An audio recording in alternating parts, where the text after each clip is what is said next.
Hello, how are we doing this fine Monday morning? Well, when I say fine, it's actually weather's terrible again, and for a Monday morning that doesn't bode too promising. But such is life. We must, carry on regardless. One of the things I want to talk to you about today is the safety element for members of the LGBTQI plus community. And I'm fully aware that I'm a straight middle-aged white man giving you advice, doing a bit of mansplaining, although it's not meant necessarily in that way. And I know a lot of members of the community are very risk-aware and they are very clued up with how to keep themselves safe. But nevertheless, I just thought I'll make some points for the sake of this quick video. I think the important bit in any risk assessment when you go out or even online or whatever is to understand the difference between what we call howlers and hunters. Now, howlers are people that basically will make a lot of noise. They will potentially abuse others. They will make a lot of homophobic, transphobic and so on comments.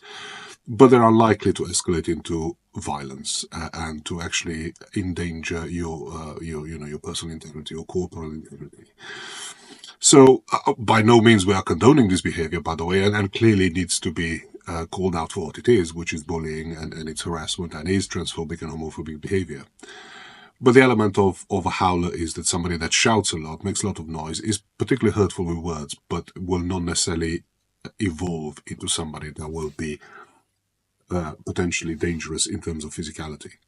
The hunter, however, is a more dangerous sort of predator because the hunter, by definition, it doesn't necessarily want to attack a member of the community because they dislike that person, but because they are trying to send a message to the community as a whole that you are not welcome, you are not valid, and so on and so forth. So they are more likely to be prone to violence and violent behavior because they know how intimidating and hurtful violence is.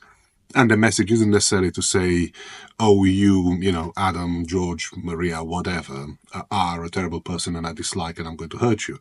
Is to say, I'm sending a message to your community that you are either not welcome here or we don't like you or we want to hurt you and so on. So, firstly, when you're out and about and it's important to know the difference between your gut instinct and also feelings of denial. Now, the reasons I mention these things is because, and I'm not one that believes, in the supernatural necessarily and so on, but gut instinct is important because it's a way for us to know without actually knowing.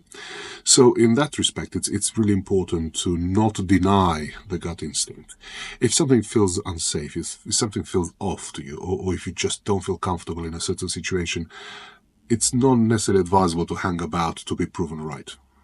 Just trust your instincts in that respect because they are there to keep you safe.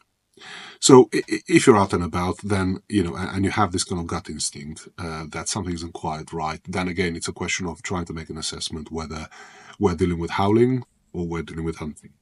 Because as I mentioned before, there's a fundamental difference when we assess risk between those two groups. They're both unpleasant, and for not for 1 second I'm trying to portray howling as, oh, it's sort of okay, you can sort of deal with it. It's still clearly inappropriate behavior on so many levels.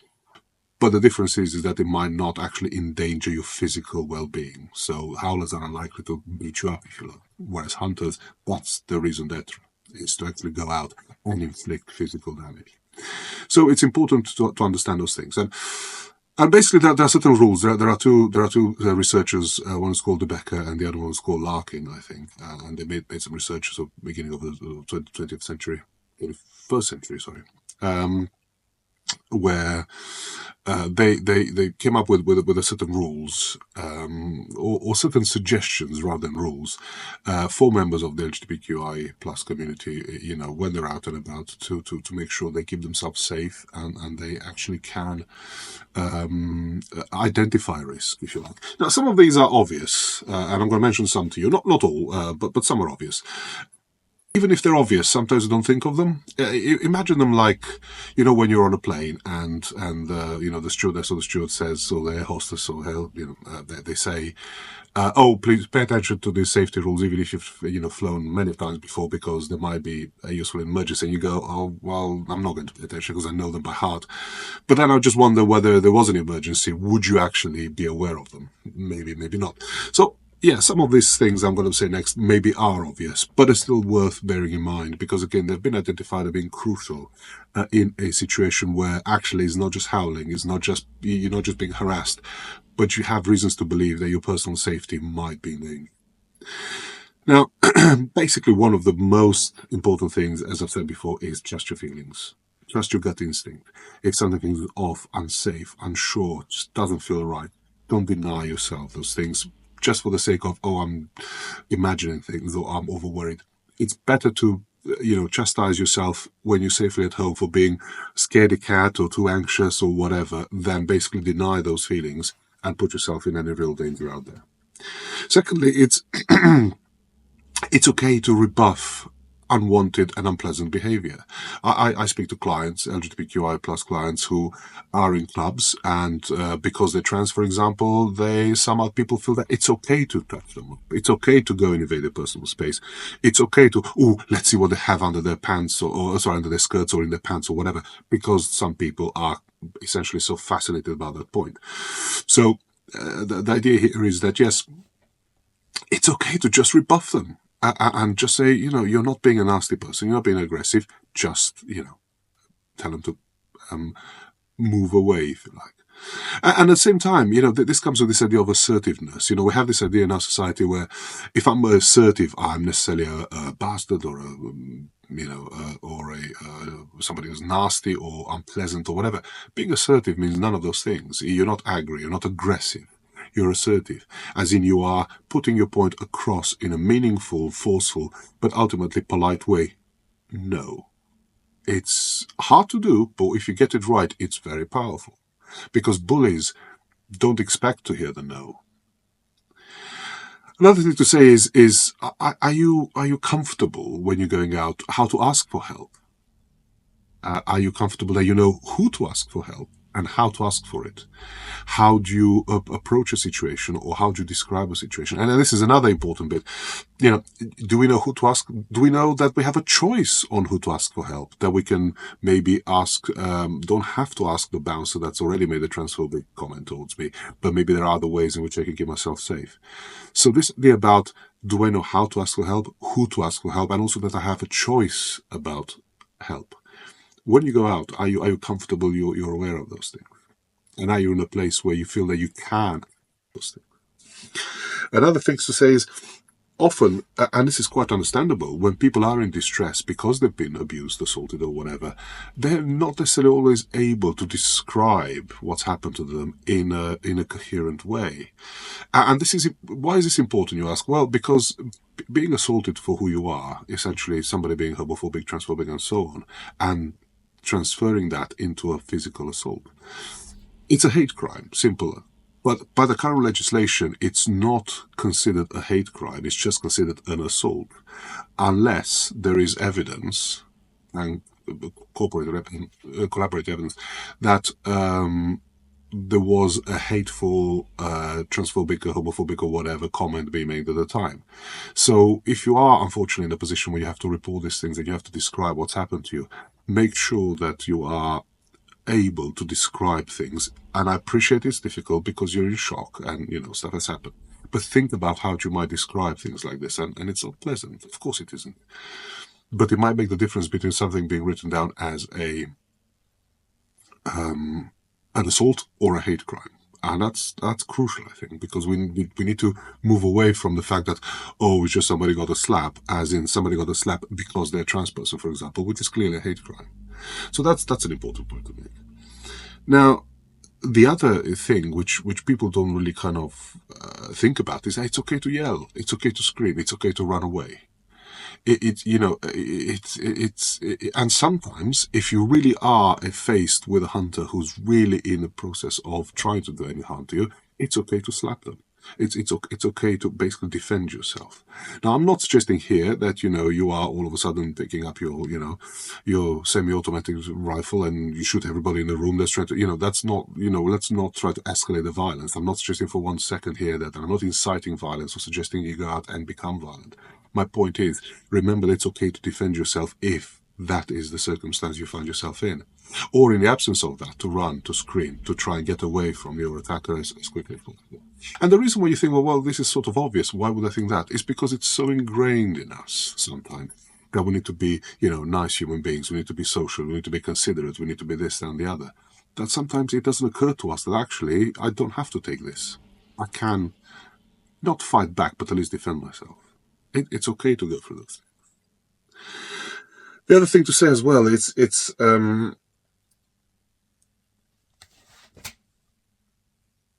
you find yourself that you are essentially being led away by people you don't like or don't trust or you feel very, very uncomfortable with, and they say to you things like, don't yell. Well, actually, probably one of the best things you can do is yell, because you can distract it. You can distract them. You can attract attention to what's going on, and also a bully will assume that you think the only way you can be safe is to comply with whatever they do, and they might escalate their behavior. So actually, yelling, you telling them, you're sending out the message very early on that I'm not going to just sit down and take it, if you like, or if you're led away by somebody in the that looks potentially older than you, or it's that sort of situation, it's okay to scream, this is not my father or not my mother or whatever the situation is, not my uncle or whatever, to let people around you know that, because sometimes people see, say, an older person walk away with a younger individual, and they assume the family, it's just a dad taking a child somewhere or whatever. And if you're somehow in that situation, that's don't put up with that. That's not an okay thing. You can shout out. And again, it sounds obvious and it sounds a little bit like, really? Thanks for telling me that, But in a moment, are you aware that you can do these things? Will you automatically go there? Do you have if you like, a safety tick sheet that you might have to go through if your night out goes bad, for example? And lastly, I suppose the sort of main point is the support that you get after any sort of incidents. Make sure that the support you get is actually capable of understanding what you go through, capable of, so if you're seeing a therapist or a friend or whatever, ensure that the people, or an ally, ensure that the people you talk to are not going to say things like, well, you're dressed like that, what did you expect? Or, well, if you're going to flaunt it, that you're trans or whatever, then of course you're going to draw attention to yourself, or some silliness in that way, which is basically invalidating your experience, and it's invalidating the fact that you've just been, for a really unpleasant point. So, if you are looking for allies, if you are looking for people to talk to, or if you are looking for people to help you unpack a really unpleasant and potentially dangerous experience, then again, think about the people that you're comfortable with sharing that with. People that are not going to make you feel worse or invalidate what you've just been through. So, I know this sort of sounds like it's some obvious stuff here, and again, there's more to say, and by all means, I'm not for one second condoning, for you to be violent, for you to be whatever, and clearly aggressive towards other people. But at the same time, I think the message of this video is that you need to keep yourself safe. Now, of course, there's the safe spaces out there, and of course, the world shouldn't be the way it is, where people are potentially targeted for being who they are. We know this, right? We know that in this day and age, being somehow targeted because of you're gay or trans or whatever is ridiculous. But unfortunately, there's people out there that still feel that way. So I suppose the point of my message here is to just try and think about how to keep yourself safe out there. And whether you have a risk assessment strategy where you have a tick sheet to keep yourself safe, and hope that you'll never need to use any of those things. Hope that your life will be essentially as pleasant and as peaceful as you can. But I suppose the answer is be prepared, because unfortunately I talk to too many clients who have had experiences where they've been targeted on the street, and they've been pursued, and they've been even if not necessarily physically assaulted, which again we understand it's a kind of the ultimate aggressive behavior, but they've certainly been verbally abused and so on and so forth, and it happens too much, certainly to the people I talk to. So I hope this has been helpful in some sort of way, and yeah, I suppose just keep safe out there, and I hope that you don't have to ever use any of this advice. All the very best for now. Talk soon.